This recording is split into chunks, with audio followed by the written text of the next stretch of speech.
Hi കൂട്ടുകാരെ, എല്ലാവർക്കും ടിനൂസ് ട്രീറ്റ്സിലേക്ക് സ്വാഗതം. ഇന്ന് നമ്മൾ തയ്യാറാക്കുന്നത് വളരെ ടേസ്റ്റോട് കൂടി വീട്ടിൽ തന്നെ തയ്യാറാക്കിയെടുക്കാൻ പറ്റുന്ന ഒരു ഇമ്മ്യൂണിറ്റി ബൂസ്റ്റർ ഡ്രിങ്ക് ആണ്. മഞ്ഞളിൻ്റെ ടേസ്റ്റൊക്കെ ഇഷ്ടപ്പെടാത്തവർക്ക് ഇതൊരു ബെസ്റ്റ് ഓപ്ഷൻ ആയിരിക്കും. ഇത് കറുവാപ്പട്ടയുടെ ഫ്ലേവറിലുള്ള ഒരു അടിപൊളി മഞ്ഞൾപ്പാലാണ്. ഇതിന് ഗോൾഡൻ മിൽക്ക് എന്നും ടെർമറിക് മിൽക്ക് എന്നും പറയും. നിങ്ങൾക്ക് വീഡിയോ ഇഷ്ടപ്പെടുകയാണെങ്കിൽ തീർച്ചയായിട്ടും ലൈക്ക് ചെയ്യുക, അതുപോലെ സബ്സ്ക്രൈബും കൂടെ ഒന്ന് ചെയ്തേക്കണേ. നിങ്ങളുടെ പ്രിയപ്പെട്ടവരാരെങ്കിലും ഇത് കാണണമെന്ന് ആഗ്രഹിക്കുകയാണെങ്കിൽ അവർക്കും കൂടെ ഒന്ന് ഷെയർ ചെയ്ത് കൊടുക്കണേ. 1 ലിറ്റർ പാലിലാണ് ഞാനിത് തയ്യാറാക്കുന്നത്. പാലിലേക്ക് ഒരു 1.5 ഇഞ്ച് വലുപ്പത്തിലുള്ള കറുവാപ്പട്ട രണ്ടായിട്ട് പൊട്ടിച്ച് ഇട്ട് കൊടുക്കുക.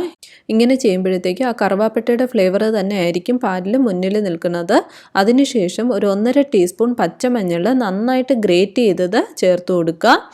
പച്ചമഞ്ഞളിൽ ഒത്തിരി ഗുണങ്ങളുള്ളതാണ്. ആൻറ്റി ബാക്ടീരിയൽ പ്രോപ്പർട്ടീസ് ഉണ്ട്, അതുപോലെ നല്ലൊരു ആൻറ്റി ഓക്സിഡൻ്റ് ആണ്.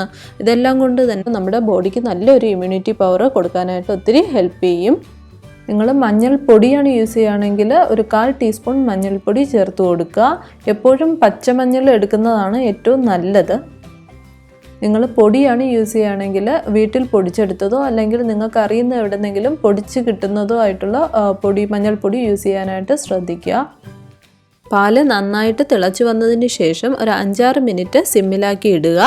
അപ്പോഴാവും ആ കറുവാപ്പട്ടയുടെയും അതുപോലെ തന്നെ മഞ്ഞളിൻ്റെയൊക്കെ ഗുണങ്ങളും അതുപോലെ തന്നെ ഫ്ലേവേഴ്സും ആ പാലിലോട്ട് നന്നായിട്ട് ഇറങ്ങുള്ളൂ. കണ്ടോ, ആ മഞ്ഞളിൻ്റെ ആ മഞ്ഞ കളറൊക്കെ നന്നായിട്ട് പാലിലോട്ട് ഇറങ്ങിയിട്ടുണ്ട്. ഇത്ര തന്നെ കളർ മതിയാവും.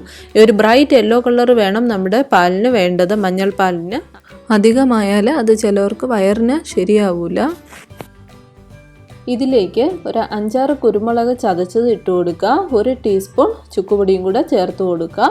ഇത് രണ്ടും ലാസ്റ്റിൽ ചേർക്കുമ്പോഴത്തേക്ക് ഇതിൻ്റെ ഒരു ചെറിയൊരു മണവും അതുപോലെ ചെറിയൊരു ഫ്ലേവർ ആയിരിക്കും നമ്മുടെ പാലിന് ഉണ്ടാവുക. നമ്മുടെ കറുവാപ്പട്ടയുടെ ഫ്ലേവറിലുള്ള ടെർമറിക് മിൽക്ക് ആയിരിക്കും ഈ രീതിയിൽ തയ്യാറാക്കിയാൽ നിങ്ങൾക്ക് കിട്ടുന്നത്. കുരുമുളകിൻ്റെയും ചുക്കിൻ്റെയും കൂടെ ഫ്ലേവർ നന്നായിട്ട് വേണമെന്നുണ്ടെങ്കിൽ ആദ്യം നമ്മൾ കറുവാപ്പട്ട ചേർത്തില്ലേ, അതിൻ്റെ കൂട്ടത്തിൽ തന്നെ ഇടാനായിട്ട് ശ്രദ്ധിക്കുക. ഈ രീതിയിൽ തയ്യാറാക്കി കഴിഞ്ഞാൽ കറുവാപ്പട്ടയുടെ ഫ്ലേവറിലുള്ള പാലായിരിക്കും നമുക്ക് കിട്ടുന്നത്. ഈ ചേർക്കുന്ന ചുക്കിൻ്റെയും അതുപോലെ തന്നെ കുരുമുളകിൻ്റെയും ചെറിയൊരു ഫ്ലേവറും മണവും കൂടെ മാത്രമേ നമ്മളെ പാലിന് കിട്ടുള്ളൂ. 3-4 മിനിറ്റിന് ശേഷം നമുക്ക് സ്റ്റൗ ഓഫ് ചെയ്യാം.